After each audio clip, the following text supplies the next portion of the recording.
The divorce documents hit the polished floor like the final breath of something dying. Amara Johnson stood frozen, watching the papers scatter across the marble tiles of the Gangnam estate. Her hands wouldn't stop shaking. 8 years of her life poured into this marriage like water into sand, disappearing without a trace. 8 years of fertility clinics and disappointment. 8 years of feeling Mrs. Park's eyes on her, measuring, judging, finding her lacking. 8 years of being the foreign wife who couldn't do the one thing that mattered. Mrs. Park stood in the doorway, like a queen delivering a death sentence. Her designer hanbok was perfectly pressed, her expression carved from stone. You have 1 hour to collect your belongings and leave this house.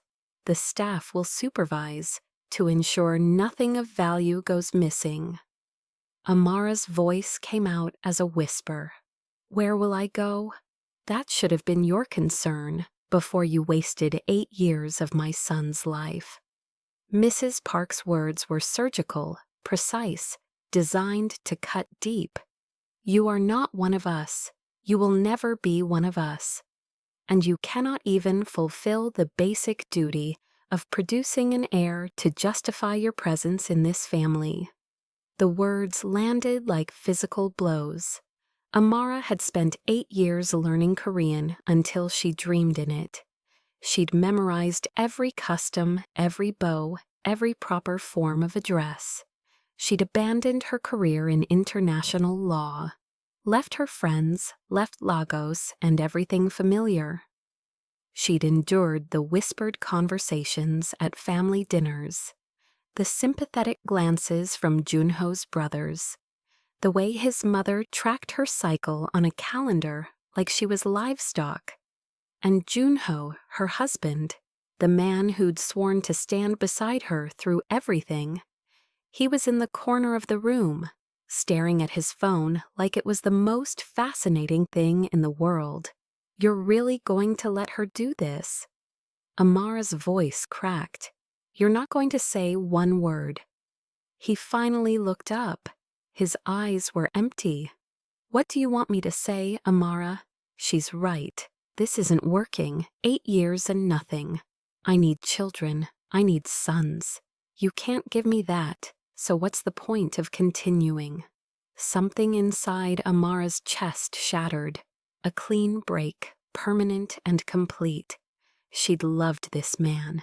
She'd reorganized her entire existence around him, made herself smaller and quieter and more convenient.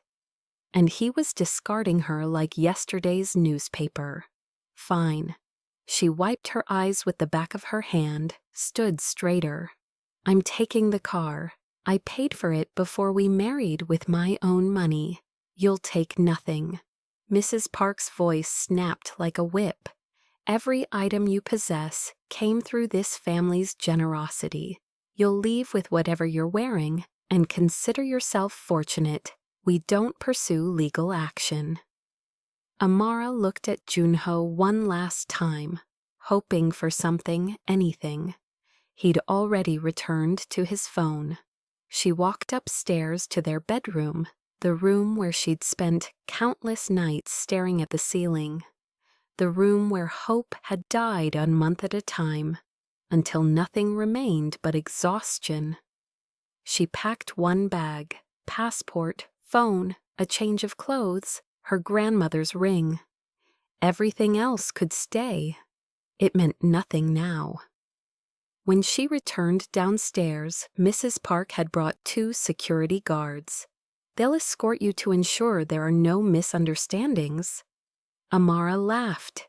The sound was hollow and bitter. Don't worry, there's nothing here I want anymore. The guards walked her to the front gate. Rain was falling, heavy, cold October rain that soaked through her jacket in seconds. She stood on the sidewalk, watching the gates close between her and 8 years of her life. Welcome, everyone. Please like, share, and subscribe for more stories. Amara walked. She had no destination, just movement, just forward. The rain turned everything blurry, washed away the last pieces of who she'd been. Mrs. Park Jun-ho, the dutiful wife, the apologetic daughter-in-law. That woman was gone. The streets of Gangnam blurred past her. Luxury boutiques, expensive restaurants, women in designer coats who didn't have to prove their worth through biology. This had been her neighborhood, her cage. She kept walking until her legs burned, until the rain had soaked through to her skin, until she found herself in Itaewon, where at least being foreign wasn't something to apologize for. She collapsed on a bench near the subway entrance. Her phone buzzed. 17 missed calls from Park family lawyers. They were probably making sure she understood the terms of the prenuptial agreement. She got nothing. Not one for 8 years of service. She'd been naive, spectacularly naive. She'd believed in love and commitment and forever. And now she was sitting in the rain with nowhere to go and no one to call. Her visa was dependent on her marriage. Without Junho, she had 30 days to leave Korea. 30 days to pack up 8 years and disappear like she'd never existed. The rain kept pouring. Amara closed her eyes and wondered if heartbreak could actually kill you. Then a car stopped. Not just any car, a black Genesis G90 with windows, tinted so dark they looked like mirrors. The kind of car that whispered power and danger in the same breath. The back door opened. Amara Johnson. The voice was male, Korean, smooth as aged whiskey, and somehow familiar, though she'd never heard it before. She looked up through the rain. The man in the back seat was Korean, mid-30s maybe, wearing a black suit that probably cost more than her entire wardrobe. His face was all sharp lines and controlled danger. High cheekbones, strong jaw, eyes that saw everything and revealed nothing. She'd never seen him before in her life. "How do you know my name? Get in." It wasn't a question. Amara's survival instincts fired. "I don't know you, I know you." His voice was calm, absolute, certain. "I know you were married to Park Jun-ho. I know his family just threw you out in the rain. I know you have nowhere to go and no one to help you. I know everything about you, Amara Johnson. And right now I'm offering you a choice." His head tilted slightly. "You can sit here and wait for deportation, or you can get in this car and let me give you what they took." What did they take? Everything. Power, dignity, revenge. His smile was sharp and beautiful, and a way to make them regret every moment they treated you like garbage. Amara should have run, should have screamed, should have done literally anything except what she did. She stood up, walked to the car, got in. The door closed with a soft, final click. The man extended his hand. "Lee Taemin, not related to your ex-husband, though I know his family well enough to hate them." Amara took his hand. His grip was warm, firm, deliberate. "Who are you? I own half the real estate in Gangnam. The Park family owes me 4 billion, one they refused to pay." His thumb brushed across her knuckles. "And as of about 20 minutes ago, I'm the man who decided you're too valuable to waste on immigration." "What does that mean?" "It means I need a wife for business purposes. You need a visa and revenge." His eyes held hers. "We can help each other. This is insane. This is practical." The car started moving. "I'll provide everything: apartment, money, visa, protection. In exchange, you play my wife in public, attend functions, look incredible, make your ex-husband's family realize their mistake." His voice dropped. "In private, we maintain separate lives. You do what you want, I do what I want. No expectations, no obligations, just mutual benefit. You're asking me to enter a fake marriage. I'm offering you a weapon." His expression was serious. "Your ex-husband threw you away because you couldn't give him children. I'm offering you the chance to show him you were never the problem, that you were always enough, that his family made the worst decision of their lives.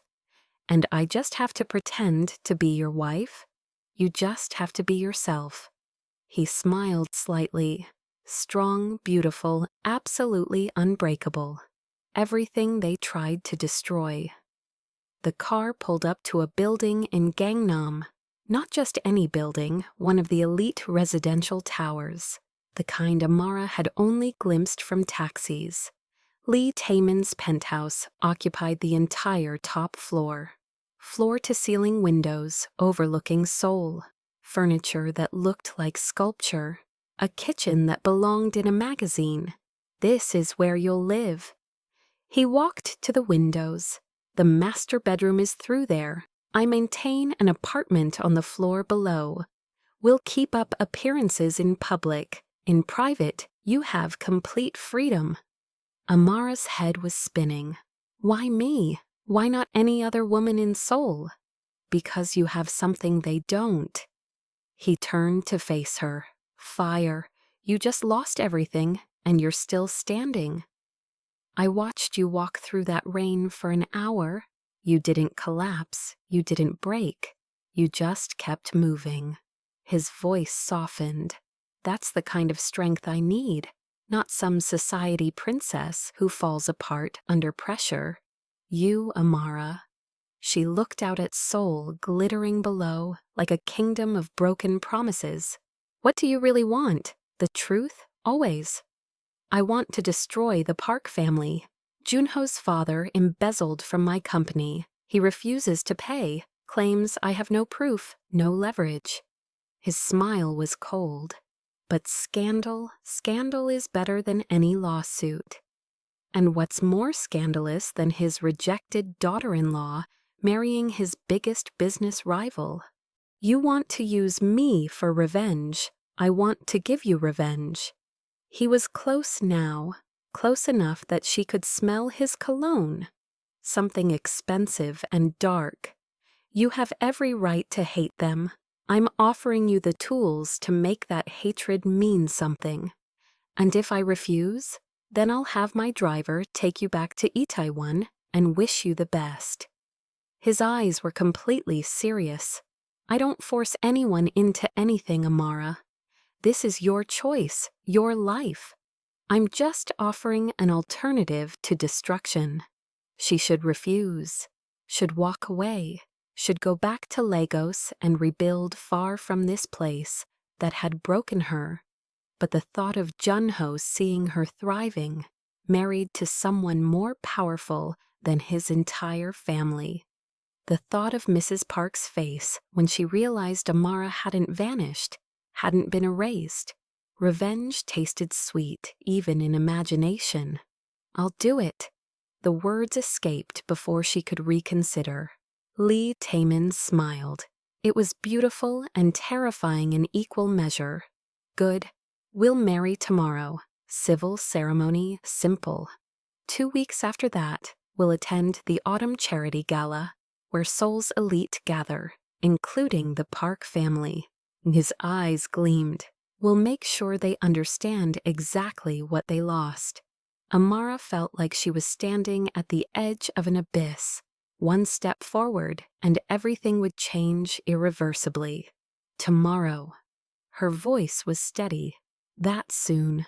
I don't waste time when I see an opportunity." His hand reached out, tucked a wet strand of her hair behind her ear. The touch was surprisingly gentle. "And right now you're the best opportunity I've had in years. Not because you're broken, not because you need saving, because you're the only woman in Seoul strong enough to survive what comes next." That night, Amara stood in the master suite, staring at her reflection. The room was larger than her childhood home in Lagos. The bed looked like it belonged to royalty. The closet was empty, waiting. She was still in her rain-soaked clothes, still processing that she'd agreed to marry a complete stranger. A dangerous stranger. A man who looked at her like she was a chess piece in a game she didn't fully understand. Her phone rang. Junho, finally caring enough to check if she was alive. She almost didn't answer. Then she thought about what Taemin had said, about fire and strength and not letting them break her. She answered, "Amara." Junho's voice was strained. "Where are you?" "My mother is concerned. Your mother wants to make sure I'm leaving quietly." "Don't lie. Are you safe? Do you need money? I can transfer some funds for a hotel until you make arrangements." Amara laughed. It was sharp and bitter. "I don't need your money, Junho." "Good." He sounded relieved. "So you're returning to Nigeria then?" "No." The word was steel. "I'm staying. Actually, I'm getting married. Tomorrow morning."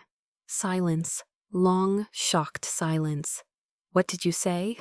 "You heard me. I'm getting married to someone who actually wants me. Someone who sees value in me. Someone who would never throw me away like I'm worthless." "Amara, you can't just—" "I can. I am." She felt power rising in her chest. "Enjoy your life, Junho. I hope your next wife gives you everything you think you need." She hung up. Let him choke on that information. Let his mother panic. Let them all wonder who would want her, who would marry her. Tomorrow they'd start finding out. Tomorrow everything would change. She walked to the windows. Seoul sparkled below, a city of lights and shadows and dangerous possibilities. Somewhere in this city, Taemin was planning their revenge, and Amara was letting him. God help her, she was letting him. Morning arrived like a verdict. Amara woke to find clothes laid out on the bed. An elegant dress in midnight blue, shoes that fit perfectly, jewelry that looked genuine and probably was. A note sat on top. "Wear this. Car departs at noon. Taemin." She showered in the enormous bathroom, let hot water wash away yesterday. When she looked in the mirror, she barely recognized herself. 8 years of making herself smaller had changed her, dimmed her, made her forget who she'd been before Seoul, before Junho, before learning to apologize for existing. Today she was remembering. The dress fit like it was made for her. The shoes made her legs look endless. The jewelry caught light. She looked expensive, powerful, like someone who belonged in penthouses and private cars, like someone worth fighting for. The car was waiting precisely at noon. The driver opened the door without speaking. Amara slid into the back seat. Taemin was already there, devastating in a charcoal suit. His eyes traveled over her slowly, assessing. Perfect. His voice held approval. "You look like you belong beside me. I look like I'm playing pretend. You look like a queen."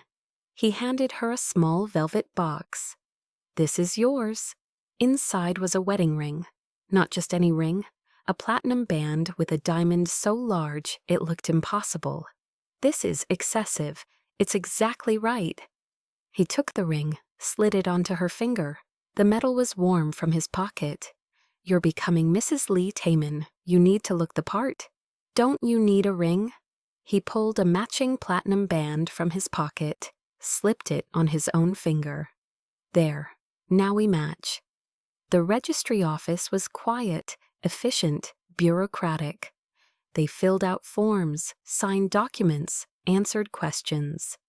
A clerk pronounced them married in a tone that suggested this was her 100th ceremony this month. It was nothing like Amara's first wedding. That had been elaborate, traditional. The Park family had spared no expense, making sure everyone knew how generous they were, allowing their son to marry a foreigner. This was just paperwork, just signatures. just two strangers becoming legally connected for reasons that had nothing to do with love. And somehow it felt more honest. When they stepped outside, Taemin turned to her. His expression was unreadable. "Congratulations, Mrs. Lee. You're now married to Seoul's most dangerous man, and you're married to Seoul's biggest disappointment." Amara's voice was dry. "We're quite a pair. We're a weapon." He opened the car door for her, and in 2 weeks, we're going to show the Park family exactly what happens when they discard something valuable. The next 2 weeks passed in a strange blur. Taemin was rarely at the penthouse. When he was polite, distant, professional. He'd arrange for meals to be delivered, ask if she needed anything, make sure she had money and freedom. But he never touched her, never lingered, never looked at her with anything except cool calculation. Amara spent her days exploring Seoul like a tourist, buying clothes with the credit card he'd provided, getting her hair styled, her nails done, learning how to look like she belonged in his world. At night, she'd stand at the windows watching the city, wondering what she'd agreed to, wondering if revenge would taste as sweet as she imagined. Then the night of the autumn charity gala arrived.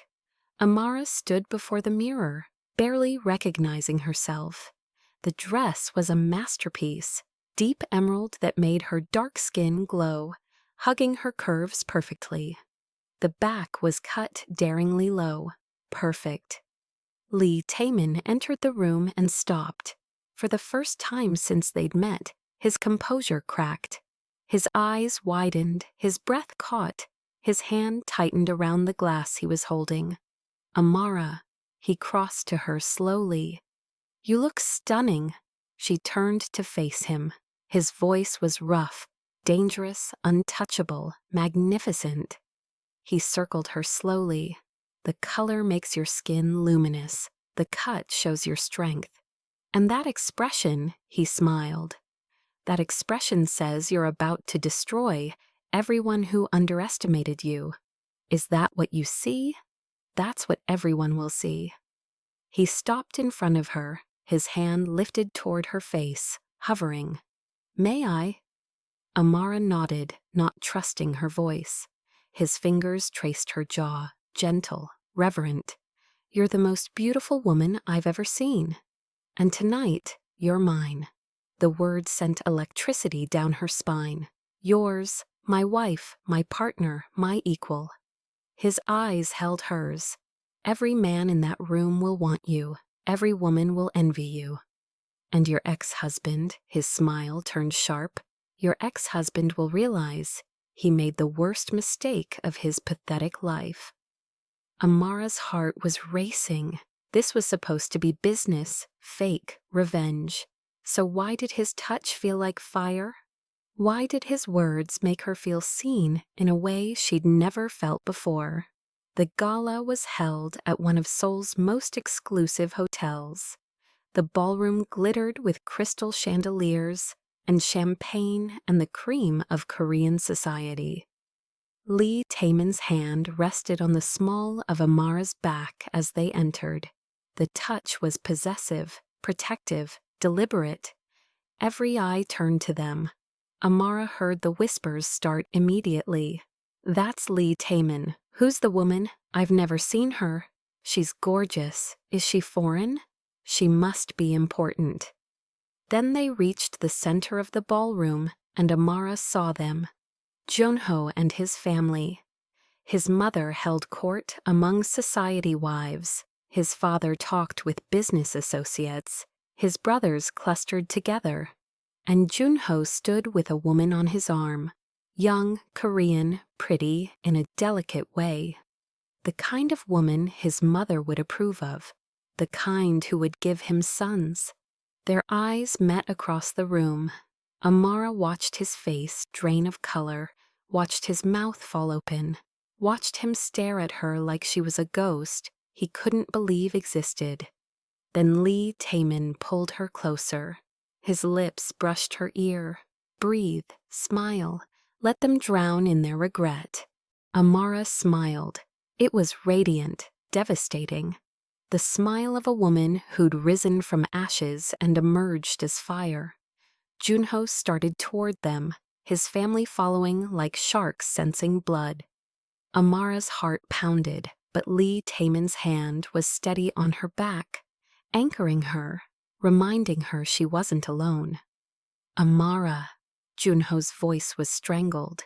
What are you doing here, attending a charity event with my husband? She gestured to Taemin. You remember Lee Taemin, don't you? Your family's business rival. Junho's mother had gone pale as death. This is impossible. You were divorced 2 weeks ago, and I got remarried. Amara's voice was sweet poison to a man who actually values me, who sees my worth, who would never discard me like trash. Lee Taemin extended his hand to Junho. It was a power move, deliberate, challenging. Thank you for the divorce, actually. If you hadn't been stupid enough to let Amara go, I never would have had the privilege of making her my wife. Junho ignored the hand, his eyes fixed on Amara with something that looked like regret, like loss. You can't be serious. You married him? He's dangerous, Amara. Everyone knows what he does. Everyone knows what you did. Amara's voice was ice. Everyone knows you threw away your wife because she couldn't give you children. Everyone knows your family values bloodlines over humanity. So yes, I married him because he's everything you're not. Real. The word hung in the air like a slap. Junho's new girlfriend tugged his arm. Appa, let's go. But Junho couldn't look away from Amara. You look happy. Amara smiled. It reached her eyes this time. I am. Lee Taemin guided her away before anyone could say more. They moved through the crowd. Amara felt every eye on them, felt the whispers following, felt the power of her transformation. She wasn't the broken woman who'd been thrown out. She was Mrs. Lee Taemin, and that meant something in this world. They reached the balcony overlooking Seoul's skyline. Taemin released her, poured champagne. You were magnificent. I thought I'd be sick. You were perfect. He handed her a glass. That look on his face was worth everything. Amara drank deeply. Why does this feel so good? Because revenge always feels good at first. He leaned against the railing. Then it fades and you realize you're still broken, just differently. You sound like you have experience, years of it. His eyes were distant. I've spent years destroying people who hurt me. All it's done is make me colder, emptier. Then why help me? Why offer this? Because maybe helping you will feel different. He looked at her. Maybe giving someone else their revenge will heal something. My own revenge never could. They stood in silence, the night air cool, the city humming below. Inside the gala continued, but out here it was just them. Two broken people pretending to be whole. Amara. Taemin's voice was soft. Yes, thank you for doing this, for playing this role. She turned to him. It doesn't feel like playing anymore. No. His eyes held hers. It doesn't. Then he was kissing her. Amara didn't know who moved first, didn't care. His mouth was hot against hers, his hands cupped her face. She melted into him. 8 years of cold obligation, of trying to be enough, of conditional love. This felt different, like choice, like fire, like something that could consume them both. Taemin pulled back, breathing hard, his forehead resting against hers. This wasn't part of the plan, I know, but it feels right. It feels dangerous. She opened her eyes. Maybe I'm tired of safe. Maybe. His thumb brushed her cheek. Maybe we're both playing with fire. Then let's burn. Before the words fully left her mouth, He was kissing her again. Deeper, desperate, like he'd been holding back and finally couldn't anymore. They didn't return to the gala. They left early, drove back to the penthouse in charged silence. In the elevator, Taemin pulled her close, his hands on her waist, his mouth on her neck. "Amara," he breathed against her skin, "tell me to stop." "I can't." She threaded her fingers through his hair. "I don't want you to stop." They barely made it through the door before clothes started coming off. His jacket, her shoes, his shirt, her dress pooling on the floor. They stumbled toward the bedroom, hands everywhere, mouths desperate. Years of loneliness channeling into this moment, into each other. The bedroom door closed, and for the first time in 8 years, Amara felt alive, wanted, whole. Taemin's hands traced her curves, his mouth worshipped her skin. When he pulled back to look at her, his eyes were dark with desire. "You're perfect. Every part of you is perfect. I'm not. You are to me." He kissed her again. "And anyone who made you feel less is a fool." Their coming together was slow, intense, deliberate. He took his time learning her, tasting her, making her feel things she'd never experienced. When they finally moved as one, Amara forgot about revenge, forgot about Junho, forgot everything except this. The heat between them, the way he looked at her like she was precious, the way her body responded to his touch. They moved together, building toward something explosive. When release came, it shattered them both. Amara cried out. Taemin's arms tightened around her. They collapsed together, breathing hard, hearts racing. Taemin pulled her close, his hand stroking her back. Amara buried her face in his neck. "This changed everything," she whispered. "I know." His voice was quiet. "Is that okay?" She lifted her head, looked into his eyes, saw vulnerability there, something real beneath all the dangerous beauty. "Yes." She kissed him softly. "It's okay?" They fell asleep, tangled together, the city lights painting patterns on their skin. Two broken people who'd found something unexpected, something precious, something that might heal them both. Morning came soft and golden. Amara woke wrapped in expensive sheets and Taemin's arms. He was already awake, watching her. "Good morning." His voice was rough with sleep. "Morning." She stretched, her body aching in the best way. Last night he paused, a mistake. Amara's heart dropped. "Oh, but the kind of mistake I want to repeat." His smile was devastating. Again and again, until neither of us can think straight. She laughed, relief flooding through her. "You scared me." "Good." He pulled her closer. "You should be scared. I'm dangerous, remember? You're also the man who made me feel wanted for the first time in 8 years. His expression softened. "You are wanted, Amara. So wanted, it's making me crazy."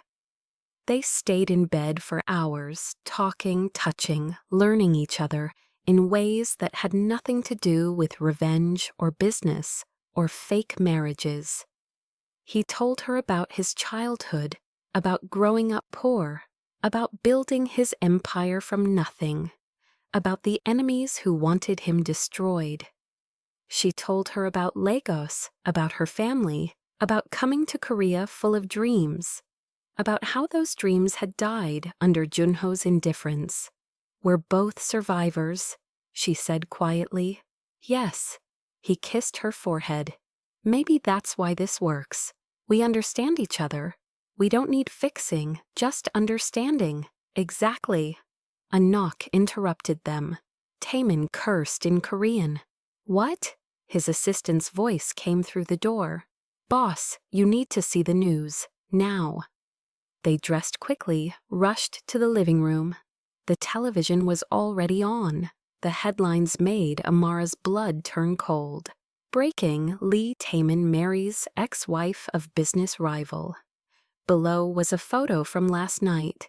Taemin and Amara on the balcony, kissing. Someone had photographed them through the glass. Someone had sold them out. The story was everywhere. Every news site, every gossip column, every society page. Amara's face beside Taemin's, her name, her divorce, her new marriage. Everything exposed, dissected, judged. "I'm sorry." Taemin's voice was tight with rage. "I'll find who did this and destroy them." Amara stared at the screen, at her own face, at headlines calling her a gold digger, an opportunist, a foreigner who'd seduced Seoul's most dangerous man. Then she started laughing. Taemin stared at her. "You're laughing, don't you see?" She turned to him, eyes bright. "This is perfect. This is exactly what we wanted. To make them see, make them regret. Well, now everyone in Seoul knows I didn't disappear. I didn't break. I found someone better." He studied her face. "You're not upset? I'm furious." She was, but also exhilarated. "But I'm not hiding. I'm not ashamed. If they want to make me infamous, fine. I'll be infamous. I'll be the woman who rose from ashes, who married up, who won." His smile was slow, predatory. "That's my girl. I'm not your girl." She walked to him, ran her hands up his chest. "I'm your wife. The distinction matters. Wife." He caught her hands, kissed them. "What do we do now? Now?" Amara looked back at the television, at the story that was destroying her reputation and building her legend simultaneously. Now we give them something real to talk about. Over the next week, Amara and Taemin became Seoul's most discussed couple. Every appearance was calculated, every photo opportunity strategic. They attended restaurant openings, art exhibitions, charity functions. Always together, always touching, always looking at each other like the world might end tomorrow. The whispers followed them everywhere. "Did you hear she was thrown out with nothing? Now look at her. Those diamonds are real. I heard Taemin is obsessed with her. They say he canceled 3 business trips to take her to Paris." The Park family remained publicly silent, but Amara's phone kept buzzing. Messages from Junho, from his mother, from his brothers, all variations of the same theme. "You're embarrassing yourself. You're making a spectacle. Come home, we can talk." Amara deleted every message without reading past the first line. She was done with that family, done with their cruelty, disguised as concern. But privately, in quiet moments, doubt crept in. She was lying in Taemin's bed one night, his arm around her, when she finally voiced it. What happens when the scandal fades, when we're not useful to each other anymore? He was quiet so long she thought he'd fallen asleep. Then his arm tightened. "What if I told you I don't care about the scandal anymore? What if I told you this stopped being fake the moment I kissed you?" Amara's heart stuttered. "What are you saying?" "I'm saying I want this to be real." His voice was rough. "I want you, not as revenge, not as a weapon. Just you, Amara, messy and broken and perfect. I want you to be my wife in every way that matters." She turned in his arms, looked into his eyes, saw truth there. Vulnerability. "Taemin, I'm scared." "Of what?" "Of this feeling like my first marriage. Of losing myself again. Of becoming someone's possession instead of someone's partner. You could never be anyone's possession." He cupped her face. "You're too strong, too fierce. I don't want to own you, Amara. I want to stand beside you, equal partners in everything. Then show me. Show me this is different. Show me I can trust this." "I will." He kissed her softly. "Every day for the rest of our lives, if you'll let me." Morning brought chaos. Amara woke to her phone exploding with notifications. Taemin was already in the living room, his face carved from stone, watching the news. What happened? She moved to his side. He pointed at the screen. The Park family had given an interview. Mrs. Park sat in their Gangnam mansion, looking elegant and wounded, telling reporters about Amara, about how she'd been a gold digger from the start, how she'd trapped Junho with false promises, how she'd stolen from the family before leaving. All lies, all vicious, calculated lies designed to destroy Amara's reputation completely. They're saying I took jewelry, money, that I forged documents. Amara's voice was shaking. None of that's true, I know. Taemin's jaw was tight, and I'm going to make them pay for every word. How? She turned to him. How do you fight this? They're one of Seoul's most respected families. People will believe them, not when we're done. He pulled out his phone, made a call, spoke rapid Korean that Amara could barely follow. When he hung up, his expression was dangerous. I have lawyers filing defamation suits. I have investigators pulling every piece of dirt on the Park family. And I have connections in every major news outlet in Seoul. By tonight, the truth comes out. What truth? That Junho's father embezzled from his own company, that his mother has been having an affair with her husband's business partner for 3 years, that Junho has a gambling addiction that's cost the family over 3 billion won. His smile was sharp. The truth that the Park family is rotten to the core, and I have proof of everything. I stared at him. You've been investigating them this whole time? Since the moment I decided to marry you? He walked to her, took her hands. I told you, Amara, I protect what's mine. And you're mine now. Your reputation, your dignity, your future. No one gets to destroy that, not even Seoul's most respected family. But this will start a war. Good. His eyes were fierce. Let them try. Let them see what happens when they underestimate us. We're stronger together than they could ever imagine. The war came fast and brutal. By noon, Taemin's team had released the evidence. Financial records, hotel receipts, gambling debts, photographs that destroyed carefully maintained reputations. The internet exploded. The Park family went from respected to reviled in hours. Junho's father resigned from his company. His mother stopped appearing in public. His brothers deleted their social media. And Junho himself, Amara saw him on the news, looking hollow and broken, reading a prepared statement about taking responsibility for his family's actions.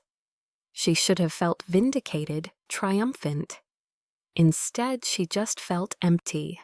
Watching him crumble didn't heal the wounds he'd left.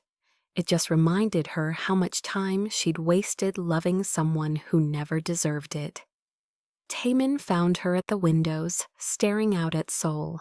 Are you okay? I thought revenge would feel better. Her voice was quiet. It just feels sad. Revenge always does. He moved beside her. That's why I warned you. It doesn't fix what's broken. It just breaks other things. Then why did we do this? Because sometimes you have to break things before you can rebuild. He turned her to face him. The Park family needed to fall, not for us, but because they were hurting people, using power to crush anyone beneath them. We didn't just get revenge, Amara. We got justice. She leaned into him. When did you become so wise? I didn't. His arms came around her. I'm just good at pretending. She laughed despite everything. They stood holding each other while outside the city buzzed with scandal and destruction. Two people who'd started this as a game and found something real. 3 weeks later, Amara stood in a doctor's office. staring at test results that changed everything. The doctor smiled. "Congratulations, Mrs. Lee. You're pregnant." Amara's world tilted. "That's impossible. I can't. I tried for 8 years. Sometimes stress affects fertility." The doctor looked at her file. "When stress is removed, the body responds. You're about 7 weeks along. Everything looks healthy." Amara walked out in a daze. She drove back to the penthouse on autopilot, her mind spinning. Pregnant. After 8 years of trying, 8 years of treatments and hope and devastation. 8 years of being told she was broken. And now with Taemin, when she wasn't even trying, the irony was overwhelming. She found him in his office reviewing contracts. He looked up when she entered, his smile fading when he saw her face. "What's wrong? I'm pregnant." The words fell between them like stones. Taemin went very still. "What? I'm pregnant. 7 weeks." Amara's voice was shaking. "I thought I couldn't. 8 years with Junho and nothing." And now his chair rolled back. He stood, crossed to her. "Amara!" She burst into tears. "I don't know if this is good or bad.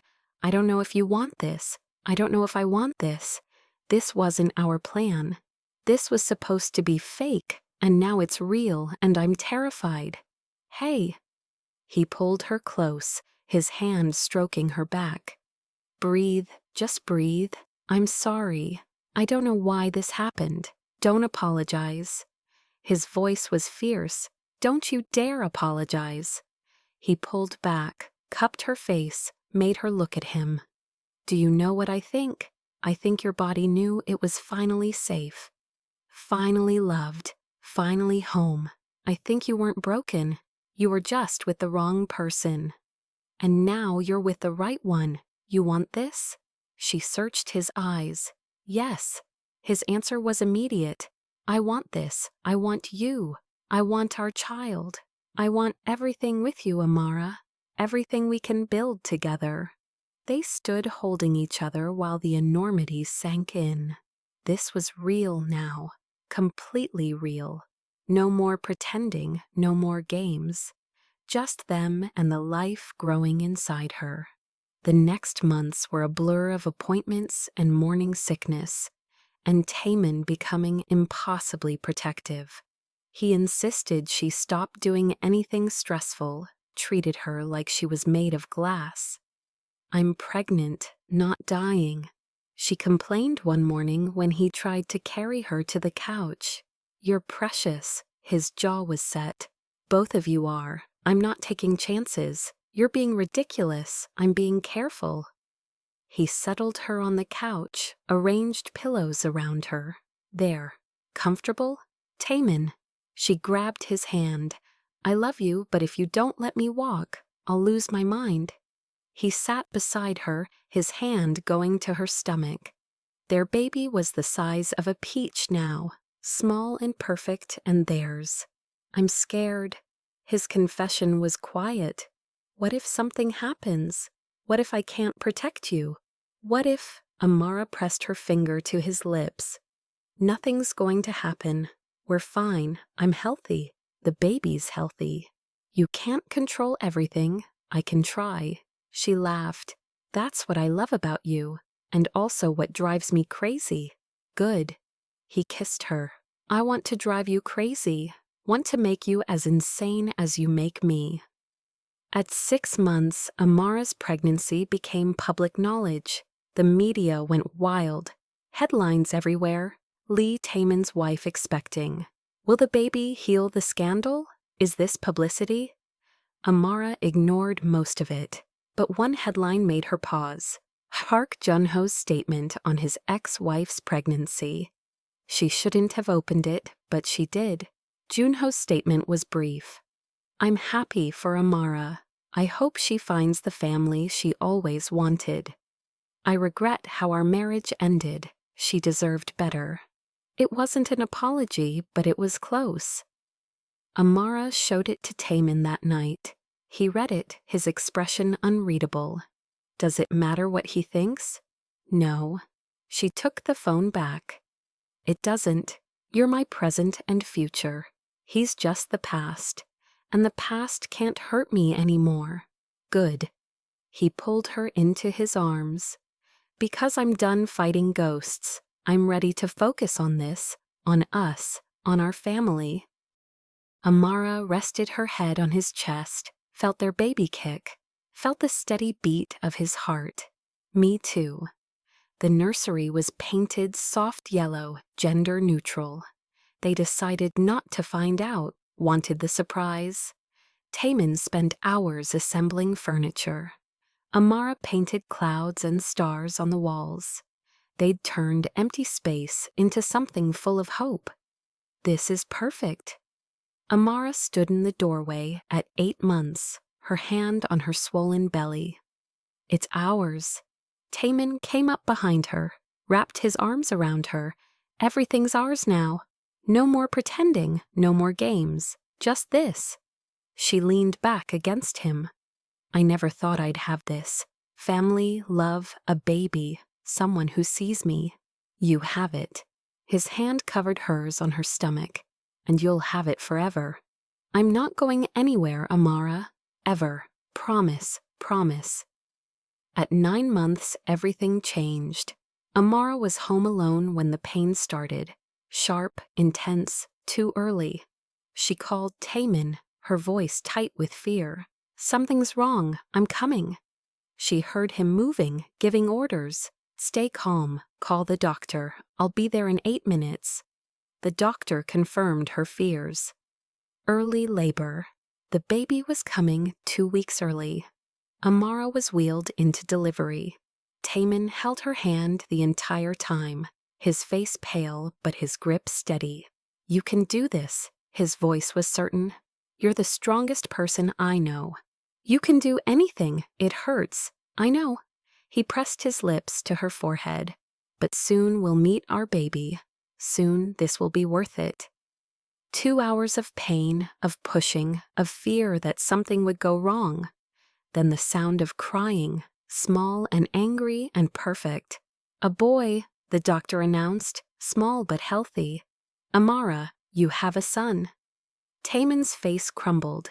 Tears streamed down his cheeks as the doctor placed their son on Amara's chest. He's perfect. His voice broke. He's absolutely perfect. Amara looked down at the tiny face, the dark hair, the perfect little fingers, already gripping his mother's hand. Our son, she whispered, our little miracle. They named him Noah because Noah meant rest and peace. And peace was what they'd found together. Peace was what had healed them. Peace was what filled the spaces where pain used to live.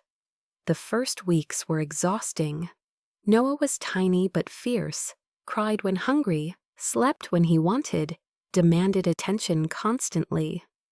Taemin was obsessed. He held Noah constantly, changed diapers without complaint, paced at 3 in the morning, singing Korean lullabies.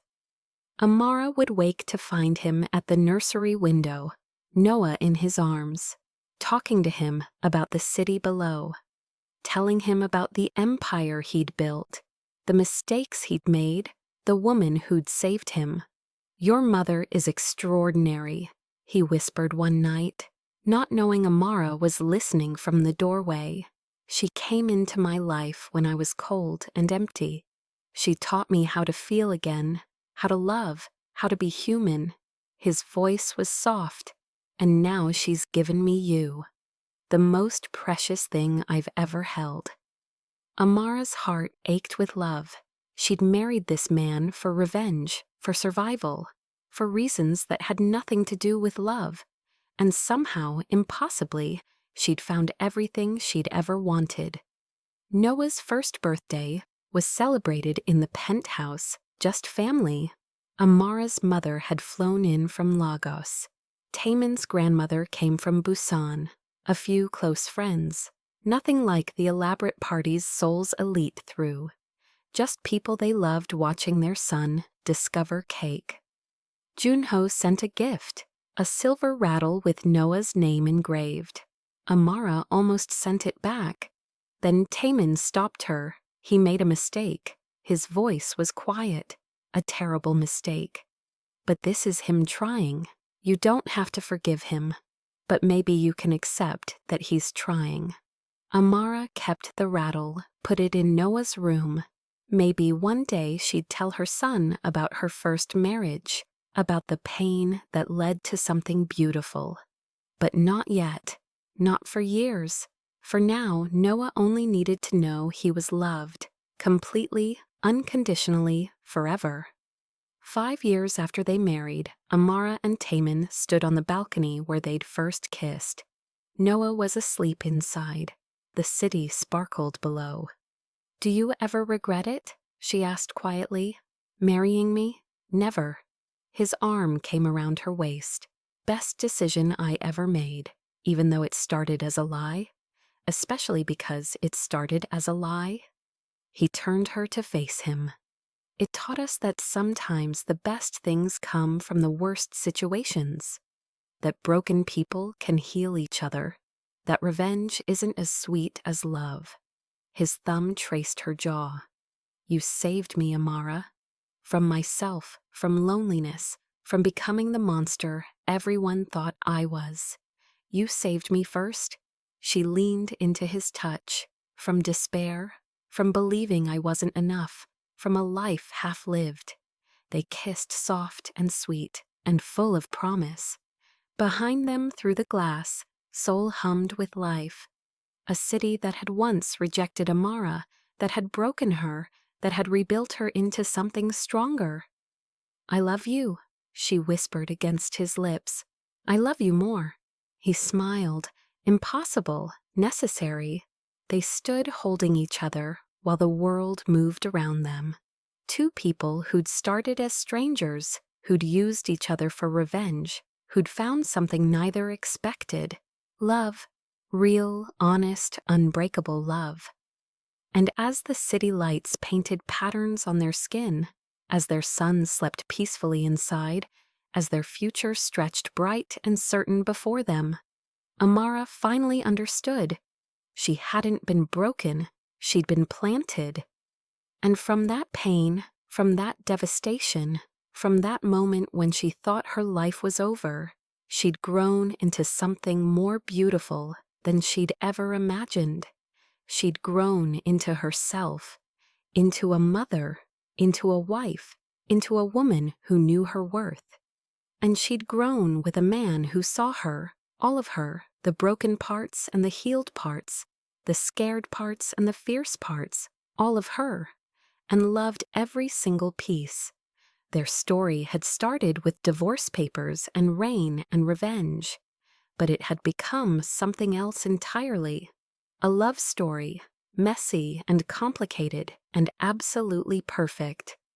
And as Taemin pulled her closer, as Noah stirred inside, as Seoul glittered below, like a kingdom they'd conquered together, Amara smiled.